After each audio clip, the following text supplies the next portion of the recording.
হয় চাওক এঞ্জেলা জমা ধন ৩-৪ গুণ কৰাৰ লালসা দি এইগৰাকী মহিলাই নাম হৈছে মাইনাও ব্ৰহ্ম মুছলপুৰৰ আৰু এই মহিলাগৰাকীয়ে ৮,০০০ৰো অধিক লোকক প্ৰলোভন দি তেওঁ কোটি কোটি টকা আত্মসাৎ কৰিছে এই বহু লোকৰ পৰা আৰু আমি শেহতীয়া খবৰ দিব বিচাৰিছোঁ এই মহিলাগৰাকীৰ হৈ আমি ক'ব বিচাৰিছোঁ যে বৰঝাৰস্থিত বিমানবন্দৰৰ পৰা তেওঁ দিল্লীৰ পৰা তেওঁক আৰক্ষীয়ে আটক কৰিলে আৰু আৰক্ষী আটক কৰি তেওঁ বৰঝাৰস্থিত বিমানবন্দৰলৈ লৈ অনা হৈছিল আৰু বৰঝাৰস্থিত বিমানবন্দৰতে বাক্সা আৰক্ষীয়ে তেওঁক আটক কৰে আৰু আটক কৰি সোধা পোছাৰ কাৰণে পৰৱৰ্তী যিসমূহ তদন্ত হ'ব সেই তদন্তসমূহৰ কাৰণে CID-লৈকে আনিব নে বাক্সা আৰক্ষীয়ে বাক্সালৈকে লৈ যাব এই কথাটো এতিয়ালৈকে আমাৰ হাতত কিছু তথ্য আহি পোৱা নাই কিন্তু এই মুহূৰ্তত আমি এইটো তথ্য দিব বিচাৰিছোঁ যে সেইগৰাকী মাইনা ব্ৰহ্ম ইতিমধ্যে আৰক্ষীৰ জালত পৰিছে আৰু কোটি কোটি টকা দি আচলতে দীৰ্ঘদিনৰ পৰা এই জালখন সেইগৰাকী মহিলাই প্ৰবঞ্চনা কৰি বহু লোকৰ পৰা ধন আত্মসাৎ কৰিছিলে কোটি টকা আচলতে আৰু এইগৰাকী মহিলাক বিচাৰি হাবাথুৰি খাইছিল আৰক্ষীয়ে বাক্সা আৰক্ষী আৰু বাক্সা আৰক্ষীত এটা গোচৰ ৰুজু হৈছিলে যে মাইনা ব্ৰহ্মক বিচাৰি উলিয়াব লাগে আৰু মাইনা ব্ৰহ্মৰ এই যি প্ৰবঞ্চনাৰ জাল সেই প্ৰবঞ্চনাৰ জালখন পোহৰলৈ আনিব লাগে কেনেধৰণে তেওঁ ইমান টকা আত্মসাৎ কৰিছিলে এগৰাকী সাধাৰণ মহিলা সাধাৰণভাৱে জীৱন নিৰ্বাহ কৰা এগৰাকী মহিলা মুছলপুৰত এখন পাণ দোকান দি তেওঁ জীৱন নিৰ্বাহ কৰিছিলে আৰু এইগৰাকী মহিলাৰ হঠাৎ আলাদিনৰ চাকি ক'ৰ পৰা আহিলে 100 কোটি টকা আত্মসাৎ কৰিবৰ কাৰণে তেওঁৰ ইমান টকা আচলতে বহু লোকৰ পৰা যে প্ৰবঞ্চনা কৰিছে এই কথাটো যেতিয়া সমাজলৈ ওলাই আহিল বা বহু লোকে গম পালে তেতিয়া আচলতে এই প্ৰবঞ্চনাৰ জালখন কেনেধৰণে পাতিছিল বা এই প্ৰবঞ্চনাৰ জালখনত কোন কোন হাঙুৰ খাইছে এই কথাসমূহ পোহৰলৈ আহিল আৰু এইগৰাকী যি মাইনা ব্ৰহ্ম আছে মুছলপুৰৰ মহিলা এইগৰাকী অকলে নাই আচলতে ইমান কোটি টকা তেওঁ অকলে কৰাটো সম্ভৱ নহয় গতিকে মুছলপুৰৰ আন এজন যুৱক ICICI বেংকৰ মুছলপুৰ শাখাত কৰ্মৰত দীপাংকৰ ভট্ট নামৰ আন এজন যুৱক তেওঁৰ সৈতে চামিল আছিল আৰু এই দুয়োজন মিলি কোটি কোটি টকা আত্মসাৎ কৰিছিল আৰু মাইনা ব্ৰহ্ম যিখিনি টকা এই লোকৰ পৰা প্ৰবঞ্চনা কৰি হৰকাইছিল সেই টকা আচলতে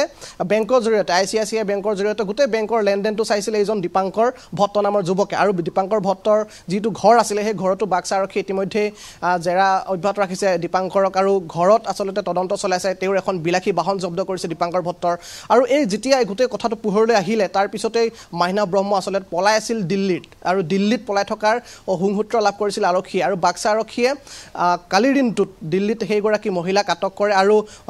বৰঝাৰস্থিত বিমানবন্দৰ তেওঁ এয়াৰ ইণ্ডিয়াৰে যেতিয়া দিল্লীৰ পৰা আহিলে গুৱাহাটীলৈ তেতিয়া বৰঝাৰস্থিত বিমানবন্দৰত এই বৰঝাৰস্থিত আৰক্ষীৰ সহযোগত বাক্সা আৰক্ষীয়ে তেওঁক কৰায়ত্ব কৰিবলৈ সক্ষম হ'ল এতিয়া প্ৰশ্নটো উত্থাপন হৈছে এইগৰাকী মহিলা যেতিয়া আৰক্ষীৰ হাতত ধৰা দিলে ইয়াৰ পিছতে পৰৱৰ্তী সময়ৰ যিবোৰ তদন্ত হ'ব সেই তদন্তসমূহ নিশ্চয়কৈ পোহৰলৈ আহিব এটকা দুটকা নহয় সাধাৰণতে কোটি টকা আত্মসাৎ কৰিছে এগৰাকী মহিলাই 100 কোটি টকা এইটো সৰু টকা নহয় এইটো সাধাৰণ কথা নহয় এগৰাকী মহিলাই এগৰাকী পাণ দোকানী এগৰাকী মহিলাই ইমান টকা আত্মসাৎ কৰিবৰ কাৰণে প্ৰবঞ্চনাৰে চাল চতুৰে ইমান টকা আত্মসাৎ কৰাৰ আচলতে এই যিখন প্ৰবঞ্চনাৰ জাল এই জালখনত তেওঁ অকলে আছিলে দীপাংকৰ ভট্ট আছিলে নে আন কোনোবা প্ৰভাৱশালী লোক আছিলে আৰক্ষীৰ তদন্ততে পোহৰলৈ আহিব মই CID অফিচত আছোঁ উলুবাৰীস্থিত ইয়ালৈ যেটো লৈ অহাৰ কথাও কৈছে গতিকে কিছু সময় অপেক্ষা কৰিব লাগিব তেওঁক বাক্সালৈকে লৈ যায় নে CID কাৰ্যালয়লৈকে লৈ আহে কিন্তু এটা কথা ঠিক আৰক্ষীৰ হাতত যেতিয়া তেওঁ ধৰা দিলে গতিকে গোটেই কথাখিনি তদন্তত পোহৰলৈ আহিব কাৰণ 100 কোটি টকা ইমান টকা তেওঁ আত্মসাৎ কৰি প্ৰবঞ্চনা কৰি কিমান লোকৰ পৰা আচলতে ধন সংগ্ৰহ কৰিছিল তেওঁৰ মানে চাওক আপুনি কথাবোৰ এনেধৰণে ভাবক যে 3-4 গুণ কৰাৰ লালস আচলতে এই যিসমূহ লোকে ট্ৰেডিঙৰ নামত আচলতে এনেধৰণৰ লোকৰ বলি হ'ব লগা হয় সেই মানুহবোৰ আচলতে কেনেদৰে এগৰাকী মহিলাৰ হাতত সাধাৰণ এগৰাকী পাণ দোকানীৰ হাতত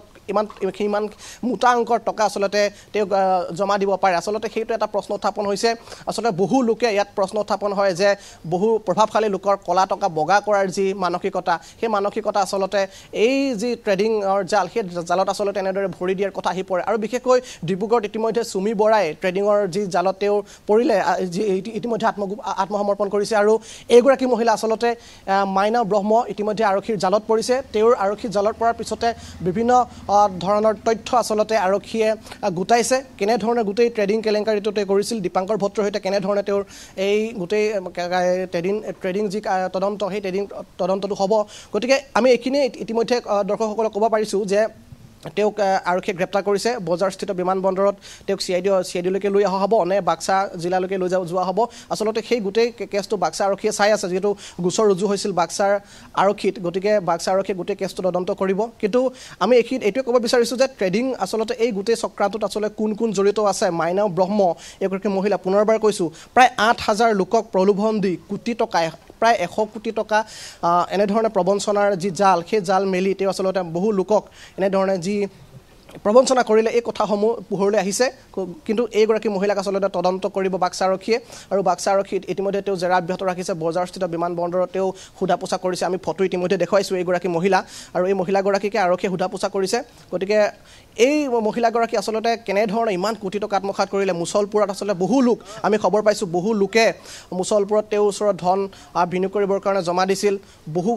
প্ৰভাৱশালী লোক ইয়াত জড়িত হৈ আছে বহু লোকে আচলতে এই যি মাইনাও ব্ৰহ্ম এই মাইনাও ব্ৰহ্মৰ যি প্ৰবঞ্চনাৰ জাল সেই প্ৰবঞ্চনাৰ জালখন ইতিমধ্যে ভৰি দিছিলেই বহু লোকে আচলতে সেইসমূহ লোকে এতিয়া তেওঁৰ পৰা আৰক্ষীৰ হাতত যেতিয়া পৰাৰ পিছত তেওঁৰ সেইসমূহ টকা আচলতে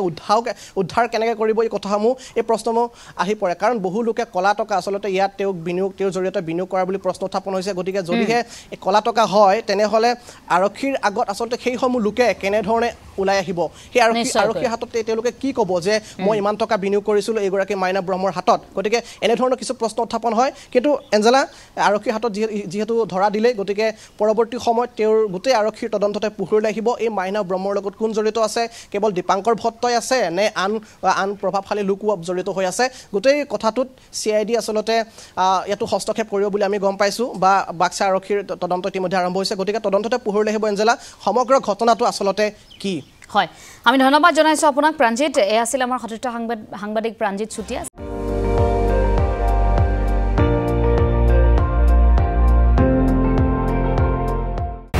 আপুনি চাই আছে ND24